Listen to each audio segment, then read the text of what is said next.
चलें जी, class start करते हैं।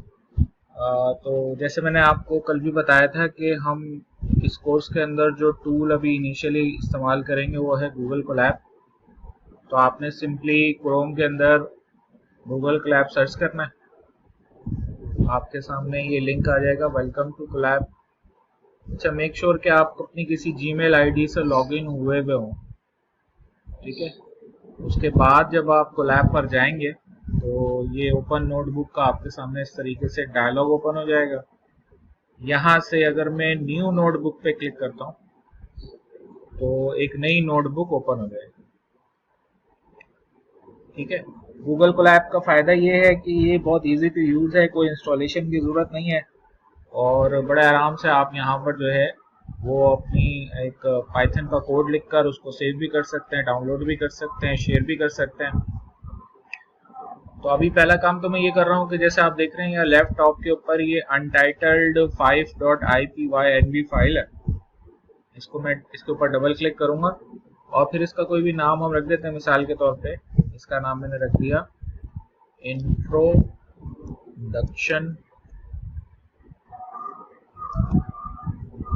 टू पाइथन, सही। तो ये introduction to Python dot IPYNB file यहाँ पर क्रिएट हो गई। अच्छा, पाइथन जो है वो प्रोग्रामिंग लैंग्वेज है और उस पॉइंट ऑफ व्यू से हम यहाँ पर जो है वो पाइथन के बारे में मुख्तलिफ बातें कर सकते हैं। तो वो मैं आहिस्ता आहिस्ता आपको कुछ चीज़ें जो है वो शेयर करता जाऊंगा और बताता रहूँगा। फिलहाल हम पाइथन के पॉइंट ऑफ व्यू से जो है वो कुछ कोडिंग यहाँ पर करके देखेंगे। तो अब देखें, ये गूगल कोलैब के ऊपर ये कहलाता है जनाब, ये कोड ब्लॉक है। और यहाँ पर दो तरह के ब्लॉक्स आप बना सकते हैं, या तो कोड या टेक्स्ट। आप यहाँ पे भी क्लिक कर सकते हैं, उससे भी टेक्स्ट ब्लॉक बन सकता है। जैसे मैंने यहाँ पे एक टेक्स्ट ब्लॉक ऐड कर दिया, उसके अंदर मैं कुछ टेक्स्ट लिख सकता हूँ, उसको बोल्ड इटैलिक अंडरलाइन कर सकता हूँ, या सिंपली जो है वो मैं कोड ब्लॉक बना के उसके अंदर पाइथन का कोड लिखूंगा। जैसे मिसाल के तौर पे मैं करता यह हूँ कि पहले एक टेक्स्ट ब्लॉक बना देता हूँ और उस टेक्स्ट ब्लॉक के अंदर जो है वो मिसाल के तौर पे मैं एक हेडिंग बना देता हूँ। पहले उस हेडिंग के अंदर मैंने लिख दिया कि बेसिक पाइथन कॉन्सेप्ट्स। उसके बाद जब मैं अपने कोड ब्लॉक में आऊंगा तो ये बेसिक पाइथन कॉन्सेप्ट यहाँ पे एज अ टेक्स्ट लिखा हुआ आपको नजर आ रहा होगा। पाइथन क्या है? पाइथन के अंदर जो है वो बहुत इजी टू यूज लैंग्वेज है। आप अगर मिसाल के तौर पे सिंपली लिख देते हैं प्रिंट, और प्रिंट के अंदर इन्वर्टेड कॉमर्स के अंदर आपने लिख दिया माई फर्स्ट पाइथन कोड, और उसके बाद आपने यहाँ पर ऐसे इसको रन कर दिया, या कंट्रोल एंटर भी प्रेस करेंगे आप तो भी यही काम होगा। इनिशियली जब मैं इसको पहली दफ़ा रन करूँगा तो ये देखें, ये यहाँ कनेक्ट हो रहा है। तो गूगल कोलैब भी करेगा कि आपकी इस पर्टिकुलर फाइल के लिए कुछ रैम और डिस्क एलोकेट करेगा और उसके बाद इसको रन कर देगा और इसका आउटपुट यहाँ नीचे आपको नज़र आ रहा है। तो ये आपने अपना पहला कोड जो है वो रन कर लिया, माई फर्स्ट पाइथन कोड, ठीक है। तो पाइथन को हम इस्तेमाल कर रहे हैं गूगल कोलैब के ऊपर। रीज़न बेसिकली यही है कि बहुत इजी टू यूज़ है, कोई इंस्टॉलेशन हमें करने की ज़रूरत नहीं है। जब थोड़ा सा हम आगे बढ़ेंगे तो कुछ और टूल्स भी देख लेंगे। फिर देखें, हम मुझे मज़ीद इसके अंदर कोड लिखना है तो मैं यहाँ इधर भी कोड लिख सकता हूँ, या ये कि मैं यहाँ पर मज़ीद कुछ ब्लॉक्स बना लेता हूँ। जैसे मैं एक टेक्स्ट का ब्लॉक यहाँ पर बना रहा हूँ और उस टेक्स्ट के ब्लॉक के अंदर मैंने हैश सिंबल लिखा। उसके बाद मैं यहाँ पर लिख रहा हूँ वेरिएबल्स इन पाइथन, ठीक है। और ये देखें, ये इसका टेंटेटिव आउटपुट भी मुझे दिखा रहा है। फिर इसके नीचे मैं यहाँ पर एक कोड का ब्लॉक बना रहा हूँ। तो अब देखें, ये इससे फ़ायदा ये होगा कि ये जो पिछला कोड था वो मैं इसको इस तरीके से हाइड कर सकता हूँ, और अब यहाँ पे वेरिएबल्स इन पाइथन जो है वो मैं यहाँ पर अपना कोड लिख सकता हूँ। तो वेरिएबल्स क्या चीज़ होते हैं? देखें, इसमें दो चीज़ें समझने वाली हैं। ये एक तो चीज़ होती है जिसको हम कहते हैं कॉन्स्टेंट्स। किसी भी प्रोग्रामिंग लैंग्वेज के अंदर एक चीज़ होती है कॉन्स्टेंट्स और एक चीज़ होती है वेरिएबल्स। तो वेरिएबल्स क्या है? Variable is something that can very, जो चेंज होती रहती है। तो अगर मैं मिसाल के तौर पे 10 लिखता हूं तो प्रोग्रामिंग लैंग्वेज इसको कांस्टेंट कहेगी, ये आज भी 10 है, कल भी 10 है, परसों भी 10 होगा, आगे भी 10 ही होगा। लेकिन अगर मैं लिखता हूं आई, तो I is a variable that can be assigned some value. और कैसे असाइन कर सकते हैं इसको हम कोई वैल्यू, कि अगर मैं लिखता हूं आई इक्वल्स टू 10, तो अब मैंने क्या किया है जनाब, मैंने आई को 10 असाइन कर दिया। समझ में आ रही है मेरी बात? तो अब इसमें ये बात आप समझें कि ये जो आई है, आई को हम कहेंगे जनाब आई इज अ वेरिएबल, ठीक है। फिर ये जो मैंने इक्वल्स टू लिखा है, इक्वल्स टू को कहेंगे इज एन ऑपरेटर। और ऑपरेटर भी कौन सा वाला है जनाब, ये असाइनमेंट ऑपरेटर है। डिफरेंट किस्म के ऑपरेटर होते हैं पाइथन के अंदर, उसमें ये असाइनमेंट ऑपरेटर है, ठीक है। इसका काम होता है कि राइट हैंड साइड पे जो भी वैल्यू होती है वो लेफ्ट हैंड साइड को असाइन कर देता है। फिर इसमें जो ये इस लाइन के अंदर 10 लिखा हुआ है, इसको पाइथन के अंदर हम कहेंगे जनाब इट्स कांस्टेंट,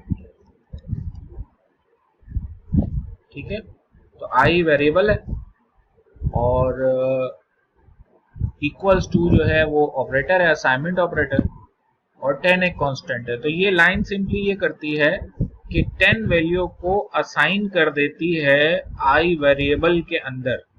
यानी कंप्यूटर मेमोरी में एक ब्लॉक बनेगा, उस ब्लॉक में 10 स्टोर होगा और उस ब्लॉक को पॉइंट कर रहा होगा आई वेरिएबल, ठीक है। यानी अगर मैं यहाँ पर मिसाल के तौर पे प्रिंट करवाना चाहता हूँ आई को, ठीक है, तो ये क्या प्रिंट करेगा, आप देखेंगे कि ये प्रिंट करेगा आई को नहीं बल्कि आई की वैल्यू को प्रिंट कर देगा। ये नीचे आपको आई की वैल्यू प्रिंटेड नजर आ रही है। अच्छा, इसमें एक और बात ये समझ लें कि जब मैं इस तरह वैल्यू प्रिंट करवाना चाह रहा हूँ तो डायरेक्ट आई को प्रिंट करवाना चाहता हूँ तो ऐसे भी लिख सकता हूँ, या अगर मैं इस तरीके से लिखता हूँ इन्वर्टेड कॉमास में आई को, तो अब आई की वैल्यू प्रिंट नहीं होगी बल्कि I as a character print हो जाएगा, सही है। तो लिहाजा अगर मैं ऐसे लिखूं ना, आई वैल्यू आई वेरिएबल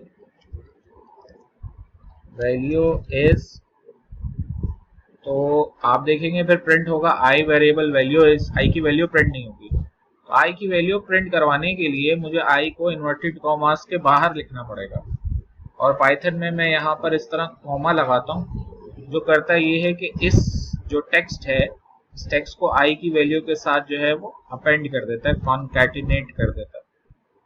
तो अब अगर आप इस कोड को रन करेंगे तो आउटपुट पे आपको लिखा हुआ नजर आएगा आई वेरिएबल वैल्यू इज 10। तो अब देखिए हमने एक वेरिएबल बना लिया आई, और आई वेरिएबल के अंदर हमने 10 स्टोर करवा दिया, ठीक है। और अब जब हमने ये काम कर लिया है तो हम थोड़ा सा और आगे चलते हैं और मजीद कुछ चीजें देखते हैं विद रिस्पेक्ट टू पाइथन। तो मैं यहाँ पर जनाब एक और टेक्स्ट ब्लॉक बना रहा हूँ, और उस टेक्स्ट ब्लॉक के अंदर जनाब अब मैंने लिखा हैश, और फिर मैं अब एक और कॉन्सेप्ट आपके सामने रख रहा हूँ which is called data types in Python. Python के अंदर डिफरेंट डेटा टाइप्स होती हैं। मेनली जो डेटा टाइप्स इस्तेमाल होती हैं पाइथन के अंदर, एक तो होती है इंटीजर, दूसरी होती है जनाब फ्लोट, और तीसरी जनाब इस्तेमाल होती है स्ट्रिंग।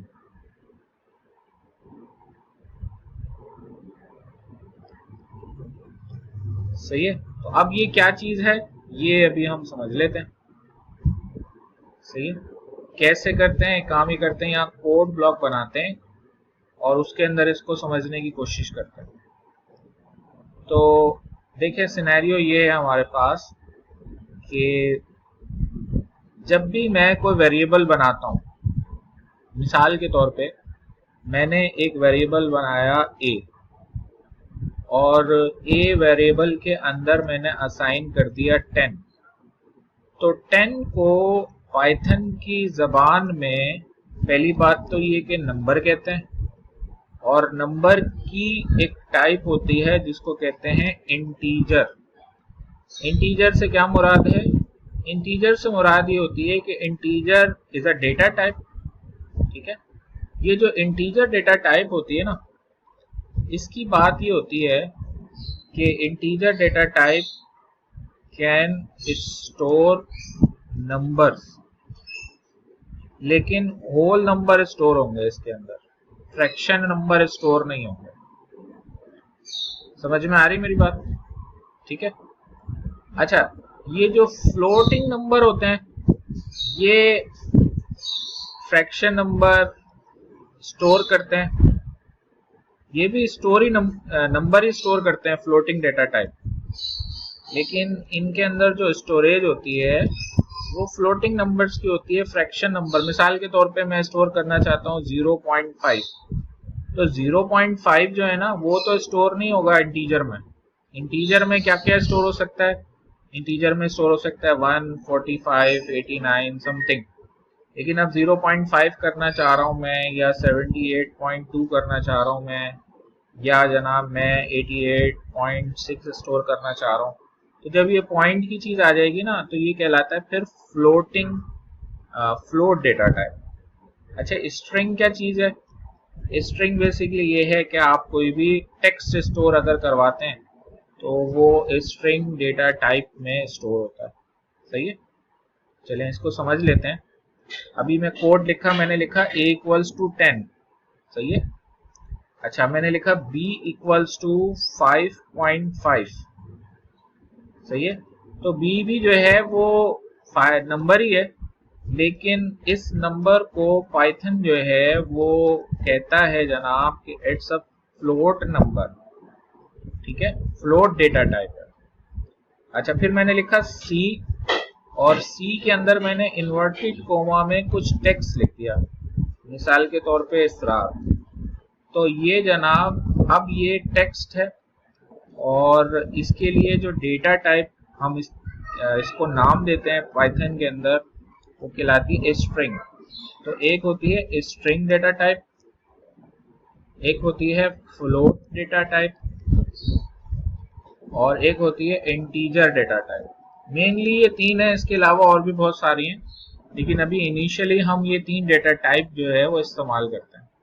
अब अगर आप इसको प्रिंट करवाएंगे, मिसाल के तौर पे प्रिंट करवाता हूं मैं ए को, तो जनाब ये प्रिंट करेगा, क्या प्रिंट करेगा भाई, कोई बताएगा मुझे?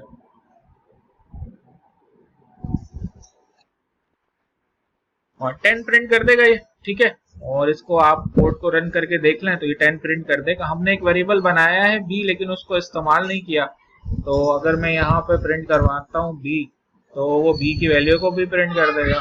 और अगर मैं यहाँ पर प्रिंट करवाता हूँ c, तो ये c की वैल्यू को भी प्रिंट कर देगा।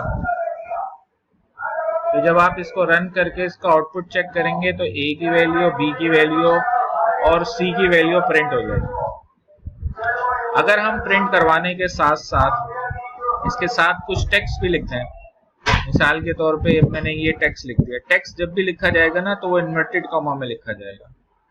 ठीक है, जैसे मैंने यहाँ पे लिखा example of integer variable in Python, और फिर मैंने कॉमा करके इधर ए लिख दिया जनाब। ठीक है, अच्छा, फिर जो है वो हम एग्जाम्पल ऑफ फ्लोट नंबर की बात कर लेते हैं कि फ्लोट नंबर की एग्जाम्पल क्या है भाई। Example of float number, floating number. और फिर हमारे पास जनाब तीसरी एग्जाम्पल जो है वो example of string variable in Python. तो अब आपके पास आउटपुट कुछ इस किस्म का आ जाएगा। सही है, समझ में आ रही बात? अच्छा, अब देखें इसके अंदर अगर मैं ए की वैल्यू प्रिंट कराता हूं तो ए की वैल्यू प्रिंट हो जाएगी, और आगे अगर मैं लिखूंगा कि data type of a is, और देखें अब या तो मैं यहां पे भी लिख सकता हूं या मैं एक एक्स्ट्रा लाइन भी इस्तेमाल कर सकता हूं, जैसे मैंने लिखा कि प्रिंट, और अब मैं एक स्पेशल फंक्शन इस्तेमाल कर रहा हूं। ये जो टाइप है ना, इट्स अ फंक्शन, जैसे प्रिंट एक फंक्शन है।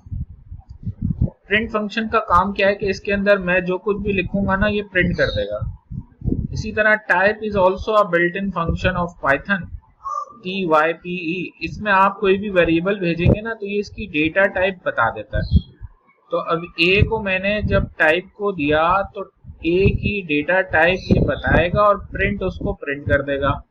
लिहाजा जब आप इस कोड को रन करेंगे तो आउटपुट पे आपको क्या लिखा हुआ नजर आ रहा है? ये क्या बता रहा है कि इसकी डेटा टाइप क्या है भाई? इंटीजर है। तो जैसे अगर मैं मिसाल के तौर पे यहाँ इन्वर्टेड कॉमा लगा दूं और कॉमा लगा दूं ऐसा, और फिर मैं कहूं कि data type of a is, तो ये बता देगा कि भाई data type of a is जनाब इंटीजर। एग्जैक्टली यही कोड जो है वो मैं दूसरे वेरिएबल्स के लिए चाहूं तो इस्तेमाल कर सकता हूं। जैसे ए की डेटा टाइप क्या है? इंटीजर। अच्छा, बी की डेटा टाइप क्या है? आप टाइप ऑफ बी टाइप कर दें और यहाँ पे बी लिख दें तो वो फ्लोट बता देगा। और सी की डेटा टाइप क्या है?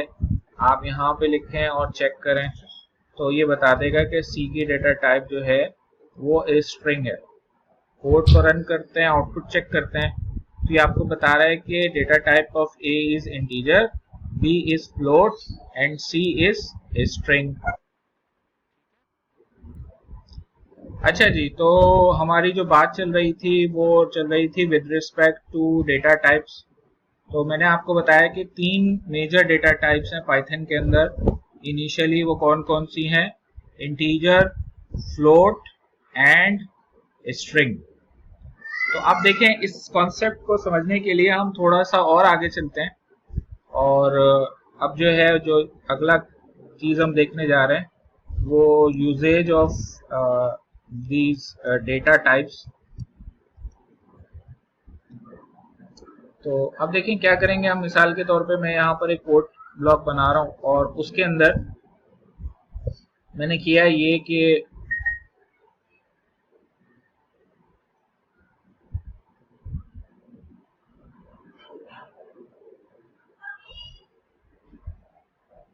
देखिए अब मैं क्या कर रहा हूँ, मैंने लिखा नेम। अब नेम मैंने एक वेरिएबल बना लिया, सही है। अब नेम में मैं चाहूँ तो ऐसे करके इसरारली स्टोर कर सकता हूँ, तो नेम वेरिएबल में इसरारली स्टोर हो जाएगा। अगर मैं प्रिंट करवाता हूँ नेम को तो क्या प्रिंट होगा? क्या प्रिंट होगा भाई?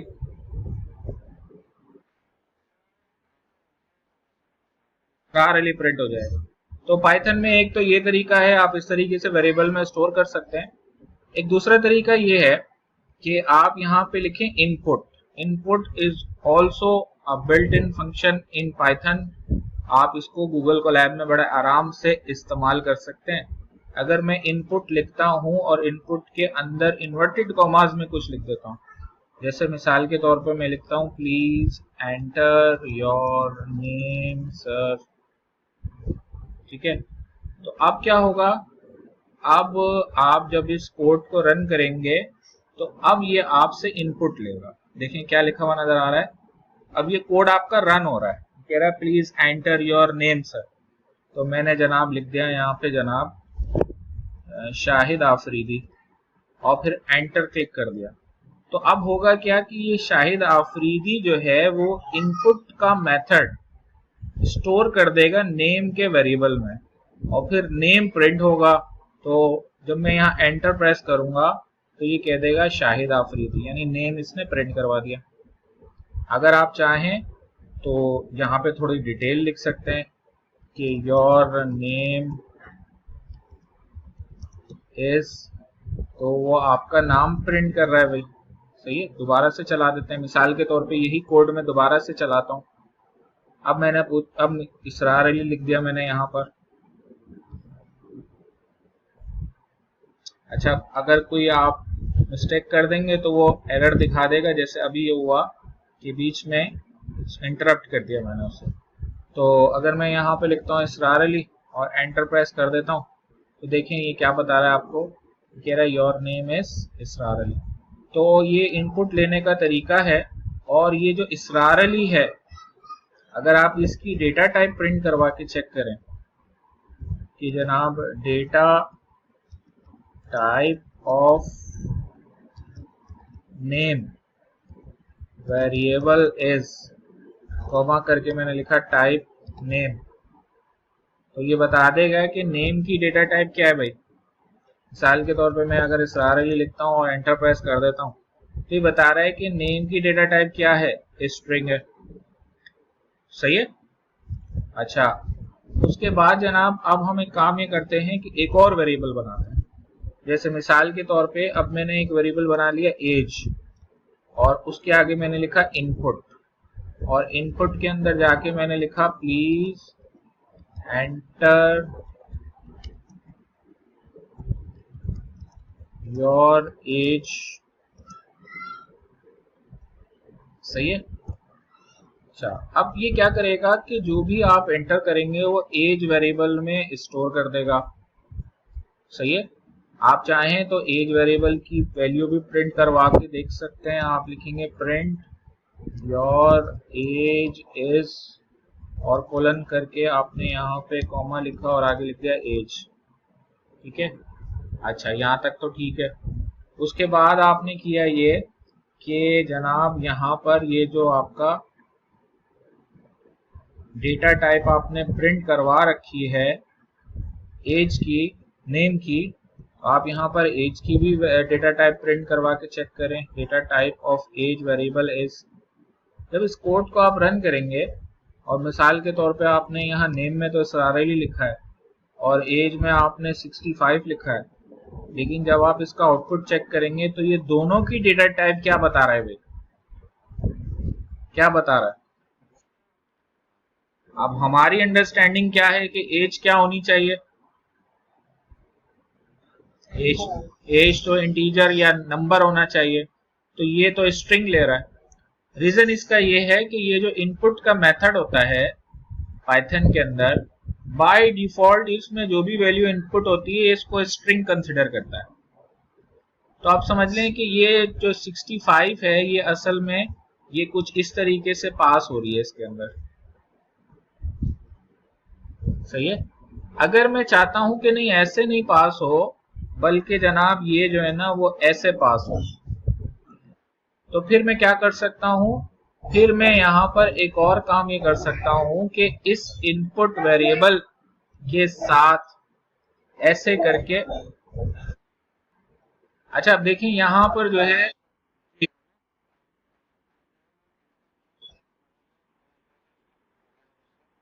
हाँ मैं ये कह रहा हूँ कि अभी अभी तो अभी बाय डिफॉल्ट जो है वो ये स्ट्रिंग है। हाँ, इसके लिए हम एक और फंक्शन इस्तेमाल कर सकते हैं जो कि कहलाता है इंटीजर फंक्शन। यानी आपने सिंपली करना ये है कि इनपुट के मेथड को इंटीजर फंक्शन में पास कर देना। तो ये करेगा ये कि ये जो कुछ भी स्ट्रिंग में इनपुट लिया है ना उसको इंटीजर में कन्वर्ट करेगा और एज में स्टोर कर देगा। लिहाजा अब अगर आप इस कोड को रन करेंगे और आउटपुट चेक करेंगे, मिसाल के तौर पे आपने यहाँ पे लिखा जनाब इसरार अली और एज में आपने लिख दिया 78, तो आपको आउटपुट में देखें अब एज की क्या डेटा टाइप दिखा रहा है, ये इंटीजर दिखा रहा है। ठीक है। तो इस चीज को जो चीज मैं आपको बताना चाह रहा हूँ वो एक्चुअली ये है कि नॉर्मली पाइथन में होता ये है कि अगर मैं कोई वेरिएबल बनाता हूँ मिसाल के तौर पे m, और उसमें मैं स्टोर कर देता हूँ 10.5, तो बाय डिफॉल्ट पाइथन क्या करेगा कि m को क्या कंसिडर करेगा, हाँ स्ट्रिंग क्यों कंसिडर करेगा भाई, फ्लोट करेगा ना, 10.5 नंबर है ना, तो ये फ्लोट करेगा। ठीक है। लेकिन मैं ये कर सकता हूं कि मैं एक और वेरिएबल बनाऊं और इंटीजर का फंक्शन इस्तेमाल करूं और उसमें m पास कर दूं, और फिर अगर मैं टाइप ऑफ n चेक करूंगा तो आप देखेंगे कि n की टाइप जो है ना वो इंटीजर है। ठीक है। यानी m को प्रिंट करवाएंगे तो इस 10.5 प्रिंट होगा, क्योंकि m में तो 10.5 है। लेकिन अगर n को प्रिंट करवाएंगे तो n जो है ना वो क्योंकि फ्लोट से इंटीजर में कन्वर्ट हुआ है। देखिए 10.5 फ्लोट है जो कि m है, फिर m को मैंने किस में कन्वर्ट कर दिया, इंटीजर में। ये m को मैंने इंटीजर में कन्वर्ट किया, तो n जो है ना वो अब एक इंटीजर है और n के अंदर 0.5 नहीं आ सकता, तो वो क्या करेगा कि 10 स्टोर कर देगा। ये इस तरह ही समझ लें कि एक जग है, जग पर पानी भरा हुआ है, आपने उसको गिलास में डाला तो गिलास में जितना पानी आएगा आएगा, बाकी नीचे गिर जाएगा। तो फ्लोट बड़ी डेटा टाइप है, उसमें से वैल्यू हमने इंटीजर में जबरदस्ती एक्सप्लिसिट कास्ट कर दिया, ठीक है। तो लिहाजा कुछ डेटा लॉस्ट हो गया, सही है। अच्छा, इसी तरीके से आप चाहें तो मिसाल के तौर पे आप एक वेरिएबल बना लें। सपोज आपने एक वेरिएबल बनाया p और p के अंदर आपने लिखा 45, सही है, और उसके बाद आपने एक वेरिएबल बना लिया o और फिर आपने 45 को स्ट्रिंग में कन्वर्ट करवा दिया। तो उसके लिए क्या करेंगे, str का फंक्शन इस्तेमाल करेंगे। यानी एक्चुअली हमारे पास ये 3 फंक्शंस हैं। कौन कौन से फंक्शन, एक फंक्शन है हमारे पास इंटीजर फंक्शन, एक फंक्शन है हमारे पास फ्लोट फंक्शन और एक फंक्शन है हमारे पास str फंक्शन। ये तीनों फंक्शन इस्तेमाल होते हैं मुख्तलिफ वैल्यूज को इंटीजर, फ्लोट और स्ट्रिंग में कन्वर्ट करने के लिए, सही है। तो लिहाजा हमने क्या किया कि मिसाल के तौर पे हमने जो है वो m को कन्वर्ट कराया इंटीजर में, p को कन्वर्ट करवाया स्ट्रिंग में। अगर अभी मैं यहां पर data type of o print करवाऊंगा तो क्या प्रिंट होगी भाई, स्ट्रिंग होगी। अच्छा, अब जब स्ट्रिंग डेटा टाइप होगी ना तो फिर ऑपरेशन भी इनमें डिफरेंट होंगे, इस चीज को ध्यान में रखिएगा। मिसाल के तौर पे अगर मैं प्रिंट करवाता हूं जनाब p प्लस p, तो p क्या है, p इज एन इंटीजर। और अगर मैं प्रिंट करवाता हूं o प्लस o, तो o एक स्ट्रिंग है। तो जब आप आउटपुट चेक करेंगे तो आपको नजर आएगा कि p प्लस p तो 90 है, लेकिन o प्लस o 4545 है। समझ में आ रही मेरी बात, ठीक है। ये 4545 क्यों आ रहा है, क्योंकि ये यहाँ पर कॉन्केट कर रहा है, अपेंड कर रहा है, क्योंकि o जो है वो स्ट्रिंग है और यहाँ पे प्रॉपर ऐड कर रहा है, क्योंकि ये दोनों नंबर्स हैं, p भी इंटीजर है और दोनों p अपने आप को ऐड करके 45 प्लस 45 90 हो गया जनाब। चले, अब फ्लोट रिलेटेड हम क्या कर सकते हैं। मिसाल के तौर पे मैं यहाँ पर जो है वो एक वेरिएबल बना लेता हूँ और उस वेरिएबल का नाम हम रख लेते हैं मार्क्स जीपीए, ठीक है। और फिर मैं यहाँ पे लिखता हूँ इनपुट और मैंने कहा जनाब एंटर योर जीपीए, ठीक है। अब जीपीए जो है वो आपकी मिसाल के तौर पे 2.4 है, सही है ना।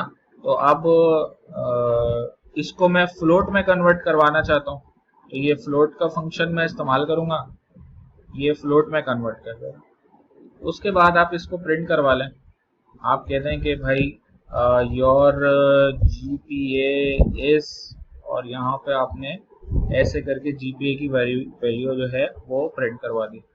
इस कोड को जब आप रन करेंगे तो ये आपसे आपकी जीपीए पूछेगा। आप कह देते हैं भाई मिसाल के तौर पे 2.4, तो ये क्या करेगा, बता देगा कि योर जीपीए इज 2.4, सही है। तो ये फ्लोट वैल्यू है हमारे पास।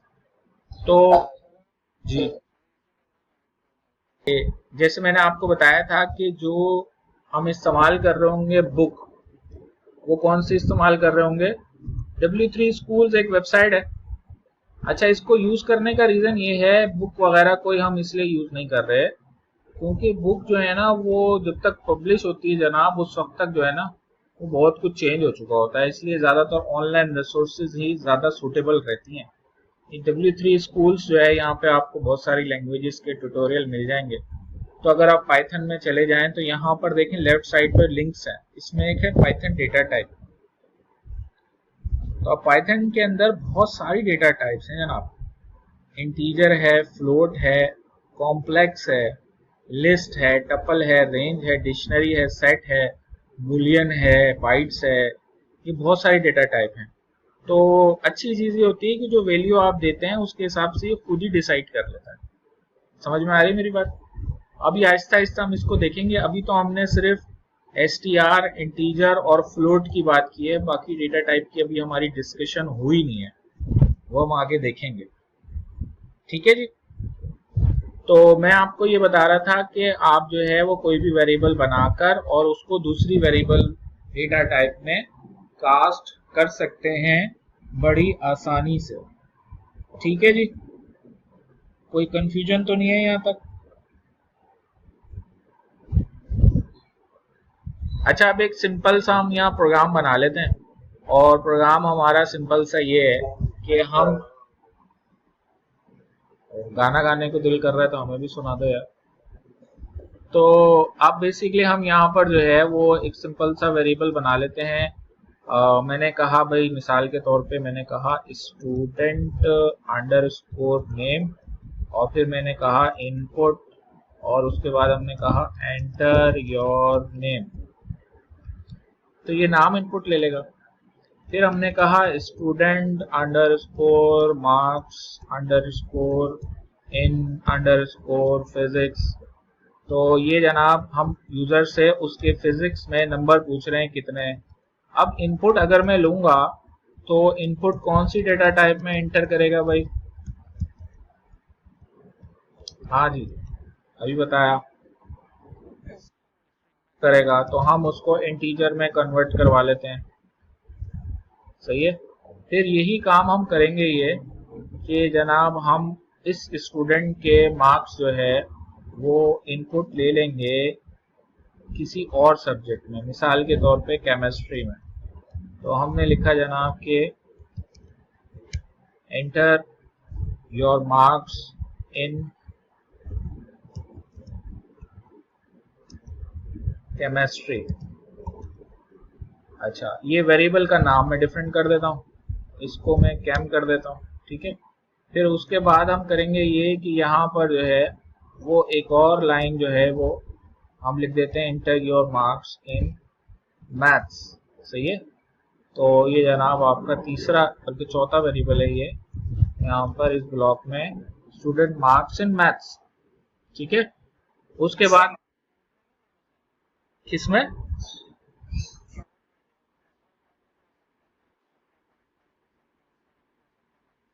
हाँ बिल्कुल हो सकते हैं। ठीक है। लेकिन ये है कि चलें अभी हम कहते हैं कि ऐसे इंटर वगैरह में वो होता है ना, मतलब मिसाल के तौर पे अगर कॉपी में आपके नंबर आ गए 4.5 तो वो 5 हो जाते हैं, और अगर 4.2 होते हैं तो वो 4 हो जाते हैं, नहीं राउंड हो जाते हैं। ठीक है। तो जो भी नंबर है वो राउंड हो गए। सही है, राउंड होके तो वन टीचर ही हो जाता है फिर। अच्छा, फिर हम जो है वो एक और वेरिएबल बना रहे हैं और उसका नाम हमने रखा है स्टूडेंट टोटल मार्क्स। सही है। क्या करेंगे हम लिखेंगे student marks in physics plus student marks in chemistry plus student marks in maths. ये जनाब तीनों ऐड हो जाएंगे और किस वेरिएबल में आ जाएंगे? Student total marks. फिर आप प्रिंट करवा सकते हैं। पहले तो हम करेंगे ये कि यहाँ पे लिखेंगे स्टूडेंट अंडरस्कोर नेम कॉमा, फिर लिखेंगे योर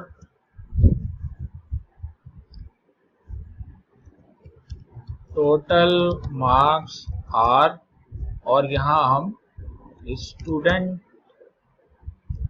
टोटल मार्क्स के वेरिएबल को लिख देंगे।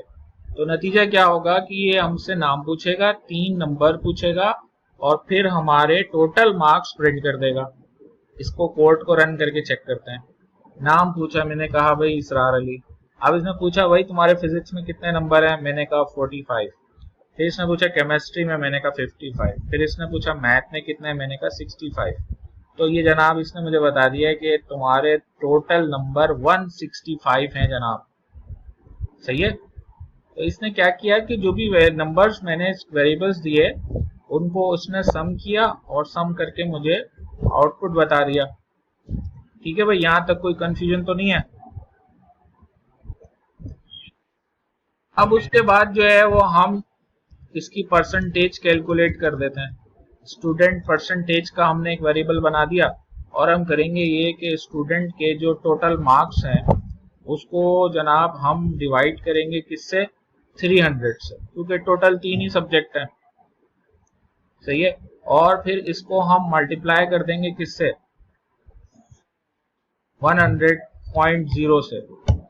अब देखें ये जो परसेंटेज है, क्योंकि ये एक ऐसा वेरिएबल है जिसमें फ्लोटिंग वैल्यू आ सकती है, तो लिहाजा ये इसको मैं 300.0 कर रहा हूँ, इसको 100.0 कर रहा हूँ, इसमें फ्लोटिंग वैल्यू आएगी। उसके बाद अगर मैं यहाँ पे प्रिंट करवाता हूँ कि भाई स्टूडेंट और उसके बाद स्टूडेंट नेम कॉमा और फिर मैंने लिखा योर परसेंटेज इज और कॉमा करके मैंने यहाँ पर स्टूडेंट की परसेंटेज प्रिंट करवानी। चलें इस प्रोग्राम को रन करते हैं। सिंपली हम करेंगे ये कि यहाँ मैंने रन पे क्लिक कर दिया। रन पे जब मैं क्लिक करूंगा तो अब ये सबसे पहले क्या पूछेगा, स्टूडेंट नेम, मैंने कहा इसरार अली। फिर अब मुझसे पूछ रहा है मार्क्स इन फिजिक्स, मैंने कहा भाई 66। फिर इस पूछ रहा है मार्क्स इन केमिस्ट्री, मैंने कहा 87। और फिर ये कह रहा है मार्क्स इन मैथ्स, मैंने कहा 100। ठीक है। तो ये बता रहा है कि टोटल मार्क्स आपके 253 हैं और आपकी परसेंटेज कितनी है भाई, 84.33333। सही है, समझ में आ रही बात। तो इस तरीके से आप जो है वो अपना कोड लिख सकते हैं और इस्तेमाल कर सकते हैं। अच्छा अभी ऐसा है, तो आखिरी बात इसमें ये है कि जो भी कोड हम लिखते हैं यहाँ पर गूगल कोलैब में, तो आप जैसे यहाँ फाइल में जाकर और इसको चाहें तो डाउनलोड कर सकते हैं। अब यहाँ दो ऑप्शन आते हैं, एक आता है download.py और एक आता है download.ipynb। पाई अगर आप डाउनलोड करेंगे तो वो पाइथन फाइल होती है, वो किसी और पाइथन एडिटर में ओपन हो जाएगी। अगर आप ipynb फाइल डाउनलोड करते हैं तो ये डाउनलोड तो हो जाएगी लेकिन ये गूगल कोलैब पे ही ओपन होगी। ठीक है, यानी आप इसको ओपन कैसे करेंगे कि आप फाइल में जाएंगे, ओपन नोटबुक करेंगे। ओपन नोटबुक करने के बाद फिर आप जो है ना वो अपलोड में जाएंगे और यहाँ से ब्राउज करके जो भी फाइल आपने ओपन करनी है वो सिलेक्ट करेंगे, ओके करेंगे तो वो फाइल आपके पास ओपन हो जाएगी। तो अभी आप लोगों को मैं ये वाली फाइल सेंड करूंगा, इंट्रोडक्शन टू पाइथन .ipynb। तो ये आपने इस तरह ओपन करनी है। समझ में आ रही मेरी बात।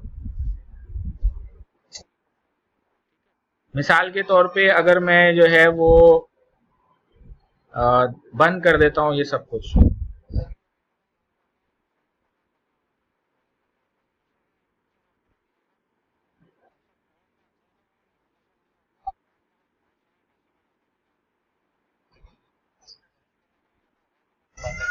हाँ मैं बता देता हूँ, एक मिनट।